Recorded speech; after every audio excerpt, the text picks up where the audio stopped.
Gopi Jana Vallabha Girivardhari Yashoda Nandana Brajajana Rangana Yashoda Nandana Brajajana Rangana Yamuna Tira Vanachari Yamuna Tira Vanachari Jaya Radha Madhava Kunja Bihari Jaya Radha Madhava Kunja Bihari Jaya Gopi Jana Vallabha Girivardhari Jaya Gopi Jana Vallabha Girivardhari Yashoda Nandana Brajajana Ranjana Yashoda Nandana Brajajana Ranjana Yamuna Tira Vanachari Yamuna Tira Vanachari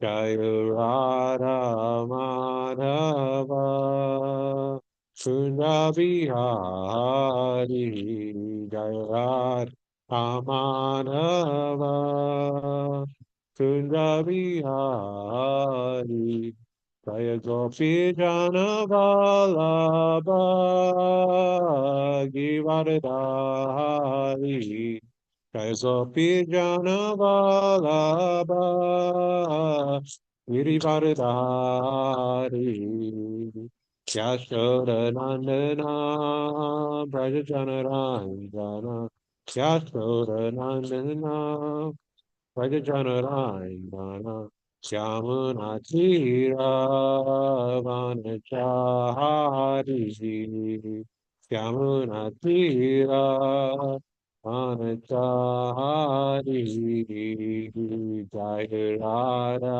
Madhava Kunja Bihari Jaya Radha Madhava Kunja Bihari Jaya Gopi Jana Vallabha Girivardhari Jaya Gopi Jana Vallabha Girivardhari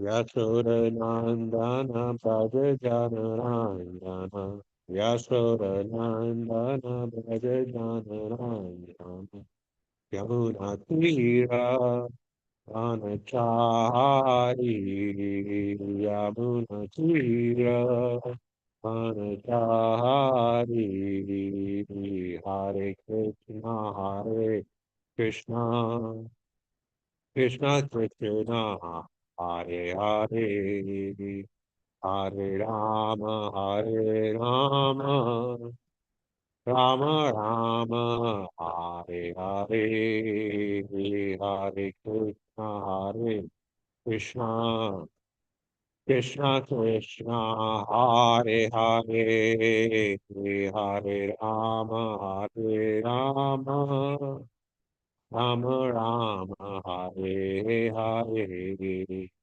Hare Krishna Hare Krishna Krishna Krishna Hare Hare Hare Rama Hare Rama Rama Rama Hare Hare Hare Krishna Hare Krishna Krishna Krishna Hare Hare Hare Rama Hare Rama Rama Rama Hare Hare Hare Krishna Hare Krishna Krishna Krishna Hare Hare Hare Rama Hare Rama Rama Rama Hare Hare Hare Krishna, Hare Krishna, Krishna Krishna, Hare Hare, Hare Rama, Hare Rama, Rama Rama, Hare Hare. Hare Krishna, Hare Krishna, Krishna Krishna, Hare Hare, Hare Rama, Hare Rama, Rama Rama, Hare Hare, Hare Krishna. Hare Krishna, Krishna Krishna, Hare Hare, Hare Rama, Hare Rama, Rama Rama, Hare Hare, Hare Krishna, Hare Krishna, Krishna Krishna, Hare Hare, Hare Rama, Hare Rama, Rama Rama, Hare Hare, Hare Krishna, Hare Krishna, Krishna Krishna, Hare Hare, Hare Rama, Hare Rama, Rama Rama, Hare Hare. Jai Om Vishnupada Prahamsa Parijakacharya Shrita Shata Shri Srimad The Divine Grace A.C. Bhaktivedanta Swami Maharaj Prabhupada Ki Jai. ISKCON founder Acharya Srila Prabhupada Ki Jai. Jai Om Vishnupada Prahamsa Parijakacharya Shrita Shata Shri Srimad Bhaktivedanta Saraswati Goswami Maharaj Prabhupada Ki Jai. Kantaraj Srimad Bhagavatam Ki Jai. Nitai Gaur Pramanande Hari Hari Bol. Om Namo Bhagavate Vasudevaya. Om Namo Bhagavate Vasudevaya. Om Namo Bhagavate Vasudevaya. Reading from Srimad Bhagavatam, Canto 7, Chapter 3, titled Hiranyakashipu's Plan to Become Immortal. Text 36. Nantarbahir divanaktam anyasmad api chayudai nabuman nambare mrityur nanarer namerger api Nantarbahir divanaktam Anyasmad api chayudai Nabumau nambare mityur Nanarar namerger api Nantarbahir divanaktam Anyasmad api chayudai Nabumau nambare mrityur Nanarer namerger api na not. Anta inside the palace or home. Bahi outside the home. Diva during the daytime. Naktam during the nighttime. Anyasmat from any other beyond Lord Brahma. Api even. Cha also. Ayudai by any weapon used within this material world. Na nor. Bhumau on the ground. Na not. Ambare in the sky. Mritu death. Na not. Narai by any men. Na nor. Mergai by any animal. Api also. Translation and purport by His Divine Grace, A.C. Bhaktivedanta Swami Prabhupada Ki Jai.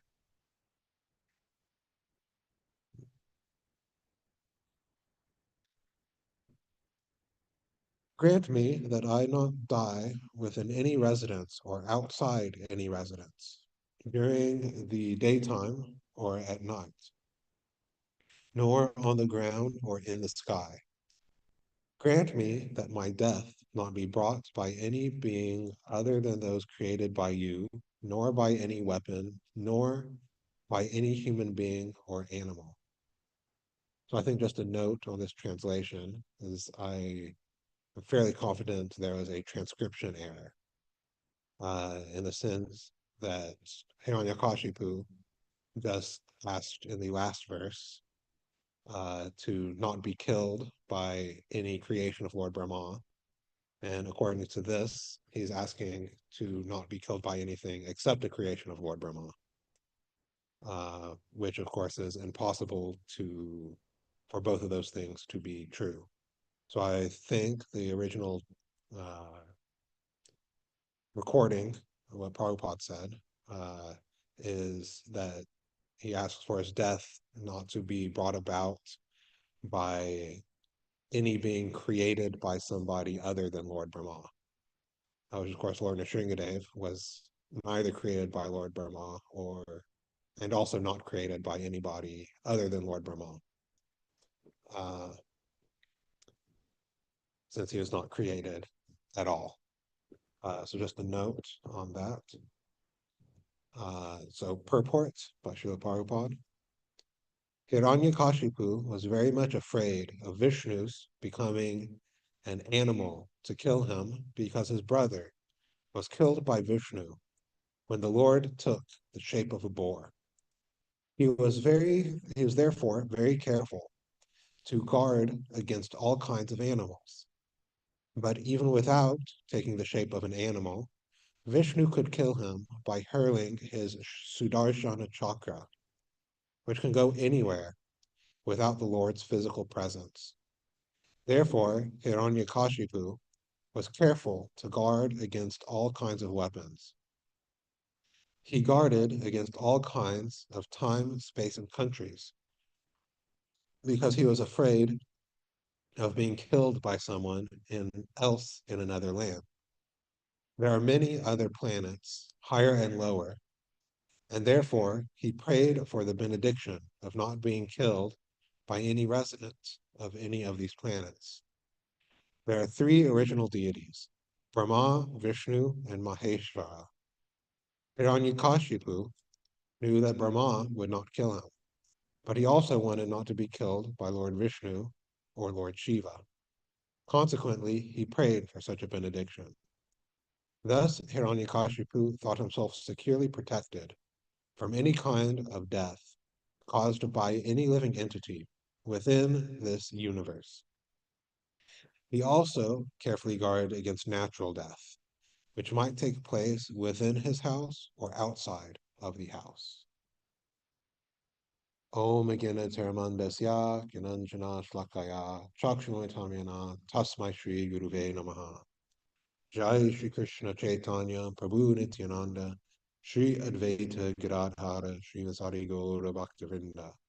Hare Krishna, Krishna Krishna, Hare Hare, Hare Rama, Rama Rama, Hare Hare. So we have reached the point where Hiranyakashipu has realized that Lord Brahma will not grant him, cannot grant him, the benediction of becoming immortal, never dying and never being able to be killed. So he is trying to have a laundry list of benedictions, which is supposed to amount to the same thing. That he um, does not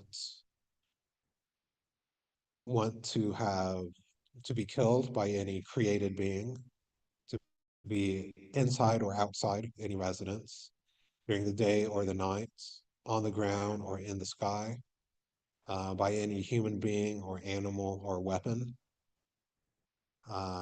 and there'll be a few more stipulations in the next verse as well, uh, trying to cover all of his bases, saying that uh, he won't be killed by any of these different mm,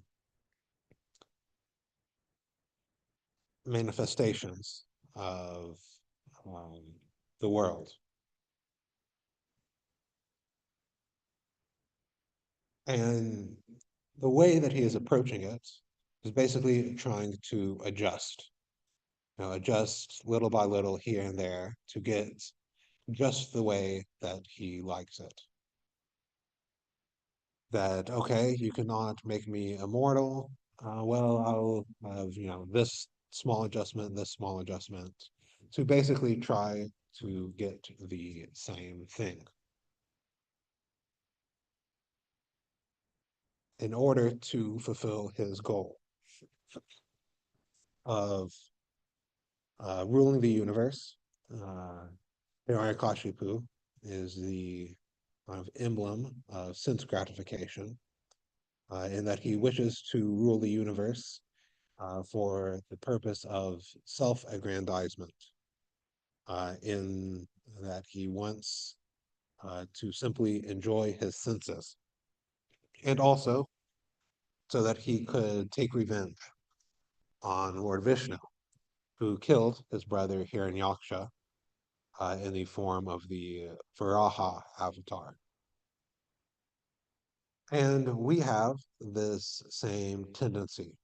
So we should understand that sense gratification is always troublesome.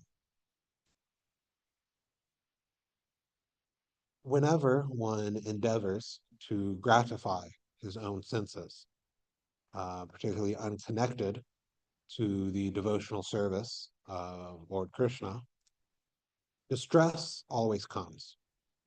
We attempt to perform so many activities in order to enjoy ourselves. We have various senses that want to have contact with the various sense objects that are purported to be very pleasing to them. They like to look at nice things, like to hear, nice music or nice speech, taste nice food, etc. So we are always searching after enjoyment. But with this enjoyment, we always find suffering. We should understand that sense enjoyment and sense suffering are two sides of the same coin. They cannot actually be separated. If I hold up, an object, like a coin or really anything, we recognize that uh, there's always two sides of it. Uh, and even, if you try to modify it somehow, there will always be two sides. The uh, example that came to my mind in this regard is actually of magnets. So a magnet has a north pole and a south pole. And one might think, okay, I'll cut it down the middle and then I'll be left with one north pole and one south pole separated. But that uh, is not the way that it works. If you cut a magnet in half, you're just left with two smaller magnets, each with their own north and south pole.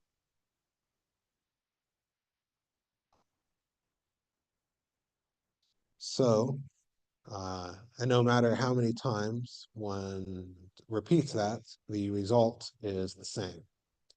So likewise, we are always engaged when we engage with material energy. We are always engaged in happiness and distress. But we try to cut it. We try to cut it in half. Let me have the happiness without the distress. But we always find, just like with the magnets, that we are left again with happiness and distress. So then we try to adjust more, and adjust more. And in this way, we simply get more and more entangled in the material energy. There are so many examples of um, how this happens, both on individual scales, but also on societal scales. Now, let me adjust a little bit here and there in order to not have the bad results of my activities. There are so many examples that one can bring up. One that comes to mind is the entire process of industrialization.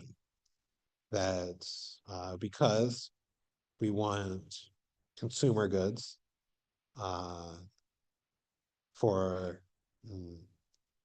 in a very cheap way, at least monetarily cheap, we increase this industrial society. But uh, there are so many costs, what in economics they call externalities, uh, to this development. In various ways one can see this, but one example is various ecological impacts. Pollution of the environment, uh, the impacts on humans of that pollution, uh, and so many other things. So we try to enjoy, and we end up causing destruction. We end up causing suffering.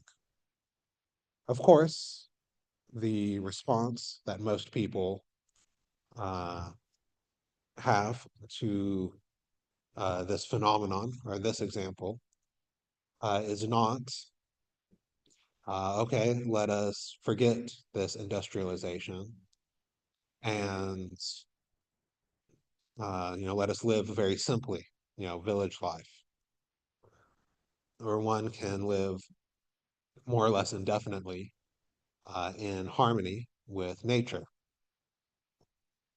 No, the idea is that we will build more technology to uh, deal with the impact of our former technology.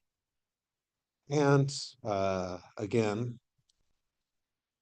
what people might not realize, or people who are engaging in this, is that that technology will also have externalities, will also have horrible impact. But when that comes, they will likely also say, "Oh, we'll just build, more industrialization, more technology, in order to deal with the impact of that." And it goes on and on and on. I was talking with some devotees yesterday about the different levels of intelligence. And of course, one who is most intelligent learns by hearing, and then one can learn by seeing others. Uh, one can learn by experiencing, but of course, the least intelligent is one who does not learn at all. It's very apt to this example that we keep dealing with these things and think that more of this will lead to less of the problems that it caused. And in so many other ways, we think that we can have the good parts of it without getting the bad parts of it. Another example that comes to mind that is very mm, current as far as the current issues and technology is the growth of these artificial intelligence systems. And that as we are doing more and more research on them, one big issue that we are finding is what they're calling agentic misalignments.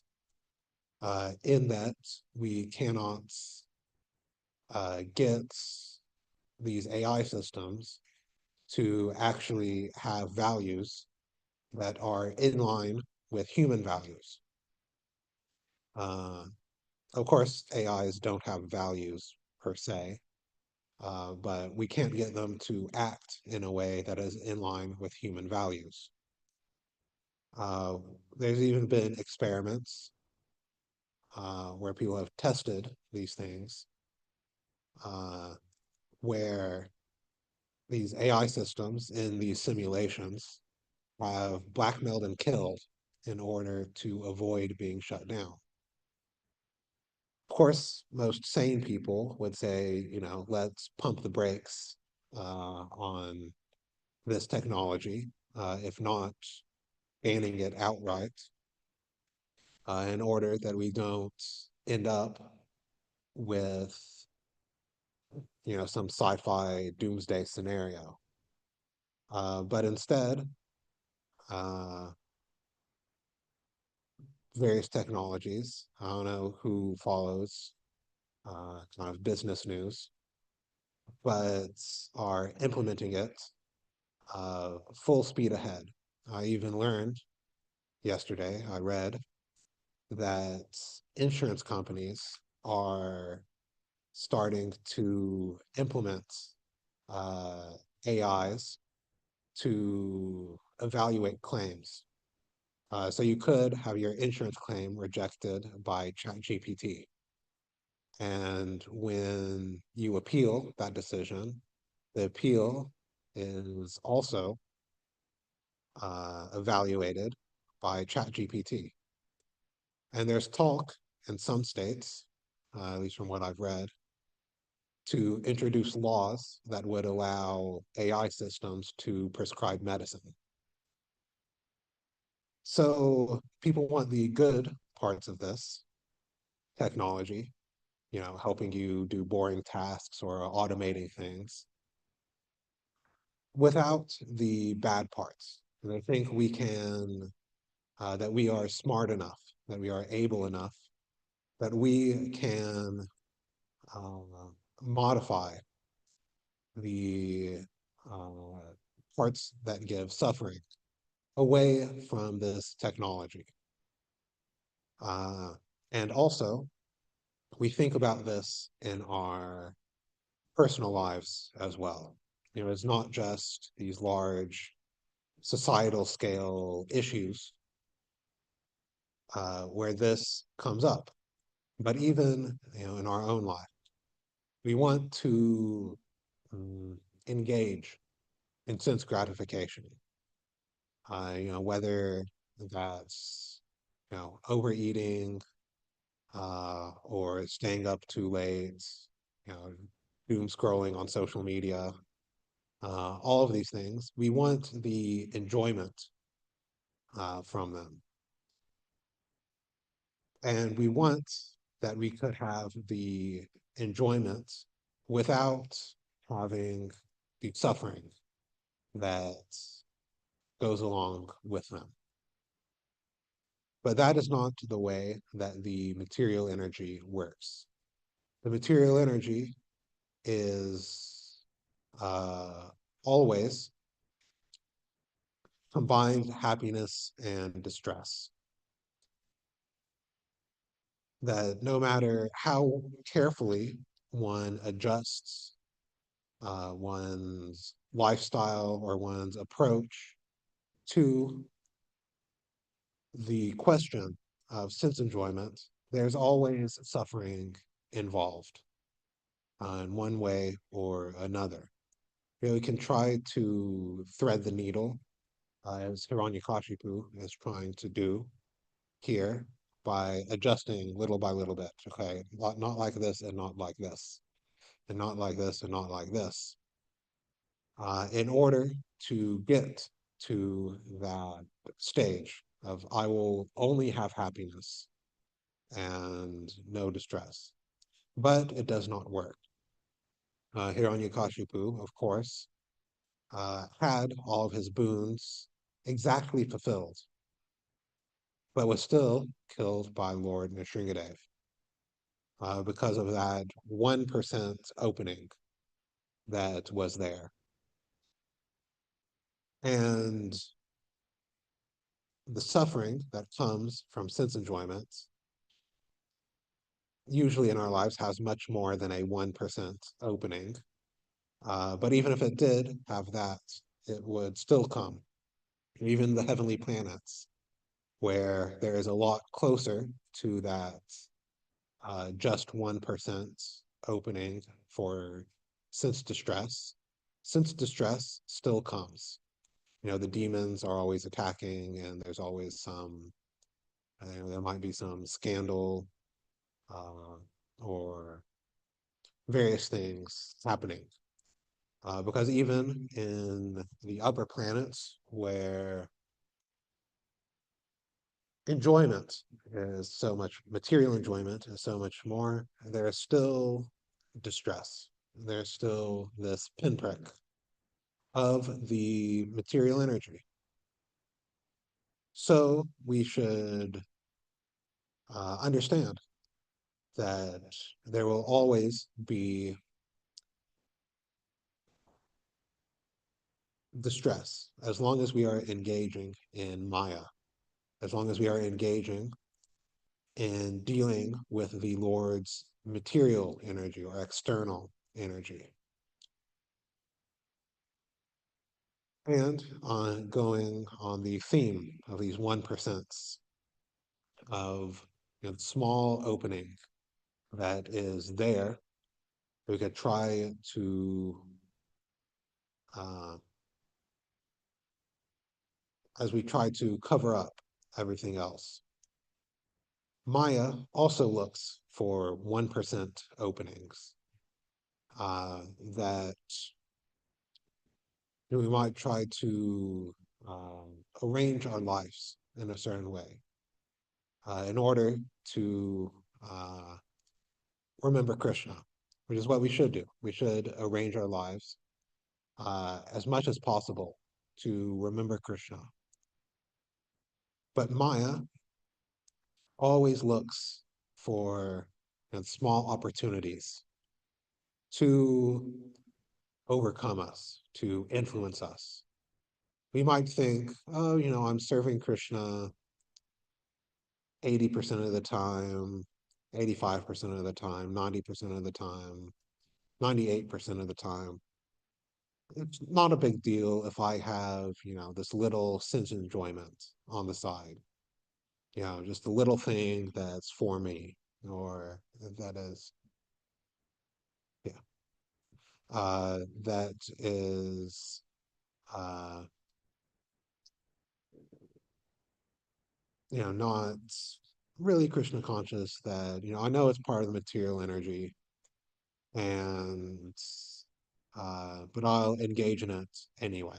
I'm spending the rest of the time being Krishna conscious, so I'll be safe.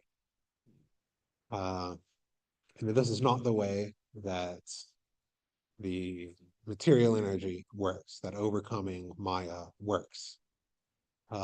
She will look for any opening, any small opening, in order to get a foothold in there, in our consciousness. Some examples come to mind. One is, of course, the story of Ajamil, who was performing his duties very nicely. He was going on with his pious activities and worshiping Narayan.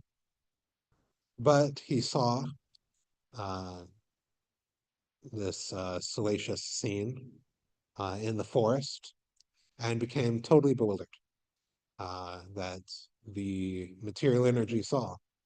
By now, there's this opening. I have this opportunity to bewilder Jamil. And uh, so what happened? So he became bewildered by the material energy due to this opening. There's also another story, another pastime that uh, I heard in a lecture, so I don't have the exact, Shastric reference for it. That one day there's this very uh, mm, strict Brahmana who always did his duties exactly as they were supposed to be done, including all the timings. As those of us who are second initiated know, that strictly speaking, one is supposed to chant Gayatri at the proper times, at the proper sandhyas. And this Brahmana was very strict with that regulation, in that uh, he always made sure to bathe and chant Gayatri at the proper time, according to the position of the sun. One day, this Brahmana was sleeping. Uh, he's sleeping and he's sleeping, and it was coming time for him to uh, chant his Gayatris, and it looked like he might miss it.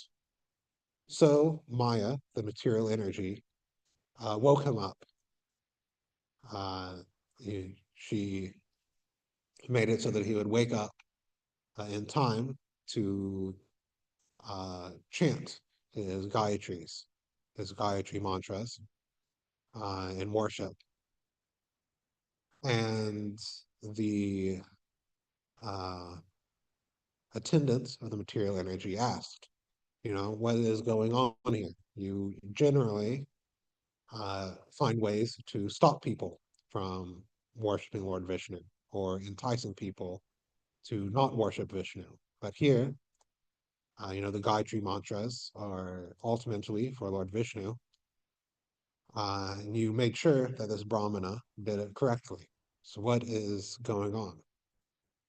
And the material energy, Maya Devi, answered that the only thing that is stopping this Brahmana from going back to Godhead, the only material contamination that he has is pride. His pride at performing his duties very paka, very exactly. If I had let him sleep through the Sandhya, through his Gayatri, then his pride would have been broken. And he would have learned to be humble, and he would have gone back to Godhead. So I'm fulfilling my duty, I'm fulfilling my purpose by doing this. So we see in this case, there's that just 1% opening. And the only anartha left, practically speaking, was pridefulness. But that was enough to stop the progression of this Brahmana from going back to Godhead. and caused him to stay in this material world, which is a place of material enjoyment and suffering. So we should be very careful anytime that we have to interface with the material energy, that we do not leave any opening. They're just like uh, when one is commanding an army, one tries not to leave any openings so that the enemy can flank one's battle formations. Likewise, we should not leave any opening for the material energy to enter and bewilder us. So we should try to arrange our lives so that all that we are doing all day is thinking of Krishna and not thinking of anything else. So I will end here. We are not stopping at 7:45 today because the doors are opening a bit later due to the Govardhan Puja festival. So we have until 8 for discussion. If there are any comments, questions. Madhupan Leela. Hi, Krishna Prabhu. Thanks for your class. I was just wondering on that last point, you were saying about not leaving yourself open and always doing some service that you're like always thinking Krishna all the time. So I was Mhm. wondering if we don't feel like we're at that level where we're constantly thinking Krishna all the time, or we catch ourselves in the day thinking of other things or contemplating like other aspects of life that might not indirectly be related to Krishna's service. And then naturally we have gaps where we're like letting the material energy in. How do Mhm. we fortify ourselves so that we don't get bewildered by Maya all the time? Yeah, so yeah, it is expected in a certain sense that as we are purifying ourselves, we aren't at the stage that we are thinking of Krishna all the time. The uh, I think best course of action would be to uh, follow the program that Prabhupada gave us very strictly. Read uh, at a minimum 1 hour a day, preferably more. Uh, Go to morning program, chant one's rounds with attention. Uh, if possible, go to other temple programs uh, to uh, because these things, when we take shelter of them, will carry us throughout the rest of the day. Uh, our thoughts are not totally disconnected from one moment or from one time to the next. If we look and try to, if we look for opportunities and try to arrange opportunities for ourselves to remember Krishna, then the more we remember Krishna, the easier it will be to remember Krishna at other times. So that even when we might have moments where we are thinking about some material object, some sense object, it'll be easier to bring our minds back to thinking about Krishna if we are habituated in that way. And the way that we become habituated is, reading, chanting, morning program, association with devotees, etc. Just the process of devotional service. Because Prabhupada, gave us a process that is perfect and complete. We don't have to make anything up or add anything. We just have to follow as he gave it to us, and success assured. So hopefully that was a sufficient answer. Hare Krishna Prabhu.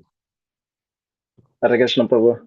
Thank you so much for a very fascinating class. I really appreciated your AI example of Mm, how basically happiness and distress is baked into technology.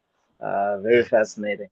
So Um, yeah, on that point is Prabhupada uses the example that, throughout the analogy that a tool is just a tool, and it always depends on the consciousness of the wielder. But in this case, what we're dealing with is a very powerful tool that is beyond, um, yeah, just the control Yeah, of just the ordinary Kali Yuga Joe. Just like, for example, one could say a Brahmastra or mantra weapon shot by arrows are just a tool, and one could we shouldn't ascribe any culpability to the tool. But in this case, the argument you're saying is that if mantra weapons were made available to just the general populace, it's the administrator who's made them available to the populace, they're actually yeah, culpable in this case yeah, because the people in general cannot actually control it.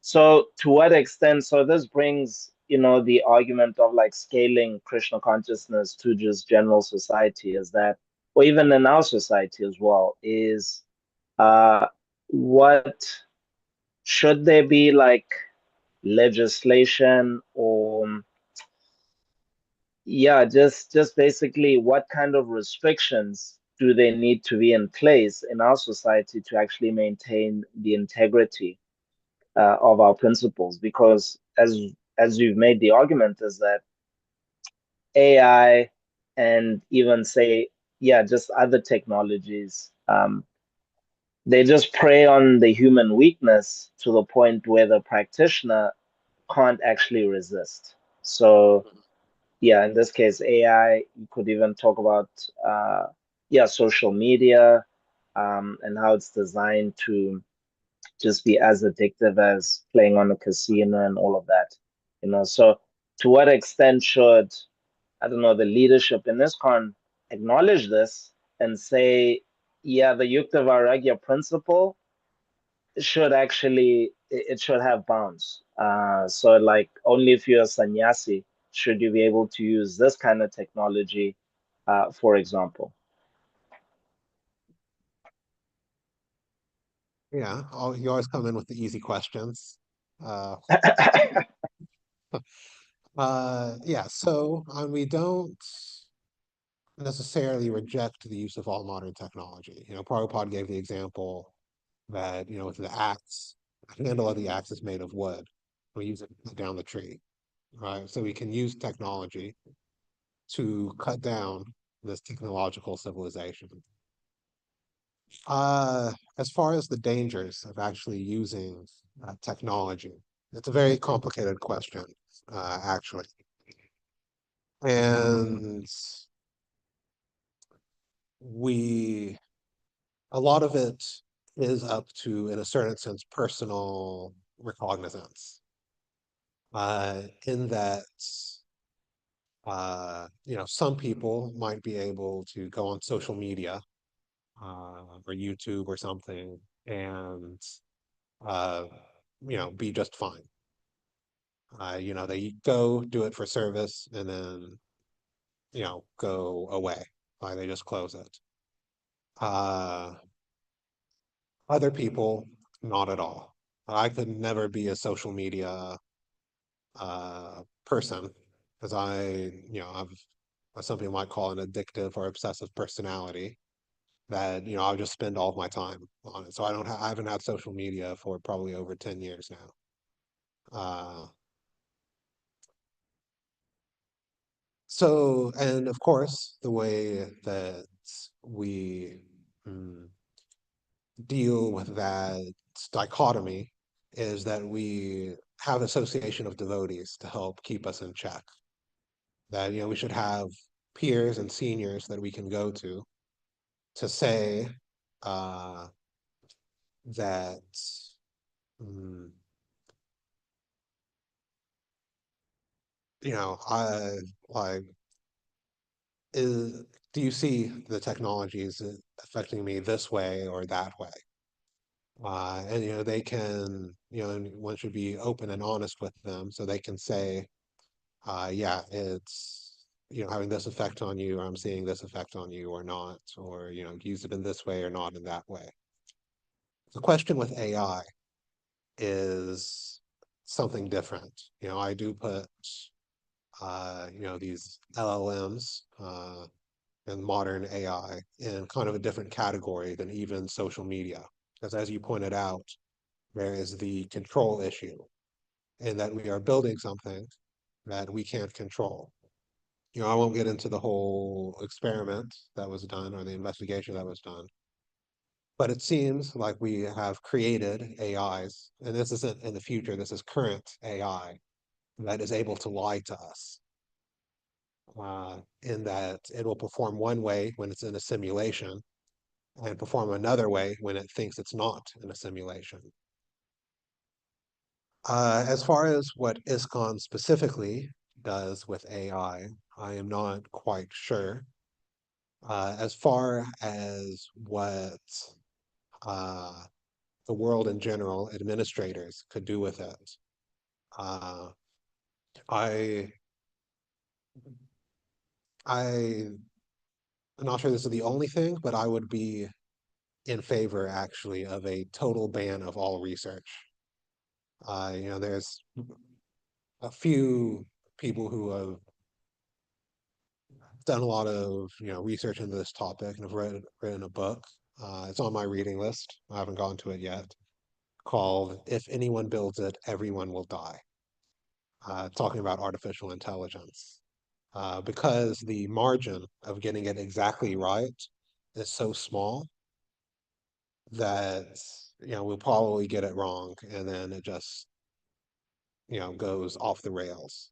So as far as wider society, uh, I'm kind of leaning towards just stopping the march of the technology, uh, even from a government or regulatory level, just having an international coalition and say, this technology is too dangerous to the human race to continue developing. So those are my thoughts on it.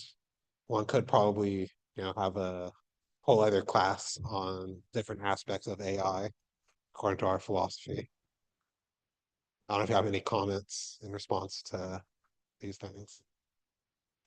No, thank you. Yeah, I mean, it is a contentious issue in terms of just in general what to administrators and leading administrators in ISKCON, what do you legislate in addition to the program that Prabhupada gave us? Because Yeah. Prabhupada legislated according to the pillars of sin in Kali. Mhm. But Kali, he has so many tools that he's Yeah. using to, slip by. So it's like, Parikshit Maharaj said you can only be in places of gold, where there's women, where there's gambling, etc. And somehow Kali has managed to, slip by, just like infiltrate governments. Yeah. Since the passing of, Maharaj Janamejaya, and he's just everywhere. So Yeah. to what extent will ISKCON um, administrators recognize this? That part of, you know, just the structure of society changing every 100 years or so, it's Kali just trying to slip by even Acharya's programs to keep living entities who take to the shelter of Lord Chaitanya to keep them safe. So an Acharya, powerful Acharya like Prabhupada, he appears, creates a program that's safe, right? Mhm. And Prabhupada is saying, okay, for the next 10,000 years. But then it's the responsibility of the Parampara to ensure that the efficacy of that program is still intact and not being undermined by Kali's program. So there's like a Yeah. big war that's basically taking place here. Yeah. Yeah. Yeah. Yeah. So, yeah. Definitely. Yeah. We do have to look at these things and make adjustments. One thing that does come to mind, or one strategy, is also, of course, I don't know the practicality of all this for all situations, but is to uh, limit the availability of technology, especially these addictive sort of technologies for children. I mean, we have grihastas and going to be grihastas on the call, who will, start having families. And if you train your kids in Krishna consciousness without the influence of all the social media and everything, so they don't have these things until, they're closer at least to an adult, then, it becomes easier to resist such things. So that's one strategy that I thought of. But yeah, I mean, the other strategy is just ISKCON taking over the government and uh, implementing our philosophy. Thanks, Prabhu. Appreciate it. Thank you. All right, we have a few minutes left. Are there any other comments or questions? Hare Krishna, good morning. Thank you. Thank you for your class. I really enjoyed the parable about the Brahmana, and I have two questions, and they're way simpler. So I'm going to ask the first one, which is from the purport, where it says that there are three original beings, and it then says Brahma, Vishnu, and Maheshwara. The way it's written, it could be interpreted that Brahma and Maheshwara are original in the sense of being on the level with Vishnu, uncreated. And so I'm just wondering, is a new devotee or a neophyte devotee, when we read that, how are we supposed to interpret that? And then the second question, if you get to it, I'm just going to throw them both out here, is about that parable, because there's a parable similar to that in the Christian Bible about a man named Job, but he didn't realize he was prideful and he didn't realize he had attachments. And what had to happen was that God had to allow him to be pretty much smashed out of him to the point where he finally realized, like, oh, who knew? And so I'm wondering, in that parable, at what point do we then depend on Krishna to say, okay, I've got to open your eyes. Like, you have to see this because you won't get back to the spiritual world. Because I don't think that he was not chanting his Gayatri with positive intent or knowing he was prideful. So then at what point do we, I guess, get rescued by the Lord from our own blindness? So those are my questions. All right, thank you. So yeah, we understand that Brahma, Vishnu, and Maheshwara, or Shiva, are original in the sense that they come before the demigods and Prajapatis and other manifestations within this material world. And also that they are the controllers of the different modes of material nature. And that Vishnu, Shiva, and Brahma are the ones who have uh, kind of dominion, one could say, over the different modes of material nature. So one could say that they are original in this universe. Of course, the original person, the Adi Purusha, is Krishna. And Brahma is created in the sense that he's just a jiva that, generally speaking, that was given the position of Lord Brahma. So their original, so Brahma, and even Shiva, are original in this universe, in that they've been given the responsibility to manage certain modes of material nature within this universal manifestation. As far as this Brahmana in the story of Job, yeah, I mean, we always depend on Krishna. We can barely do anything, and we can't really do anything, actually, not just barely. We can't actually do anything without dependence upon the Supreme Personality of Godhead. And this parable, we can remember also, was just a small snippet of this Brahmana's life. Right. Right. It is possible that this Brahmana went on later to, you know, have his pride smashed somehow or another, and get rid of that anartha and go back to Godhead, even at the end of this lifetime. Uh, so the I guess main point is that if we are sincerely wanting to come to Krishna, then he will arrange for ways for that to happen.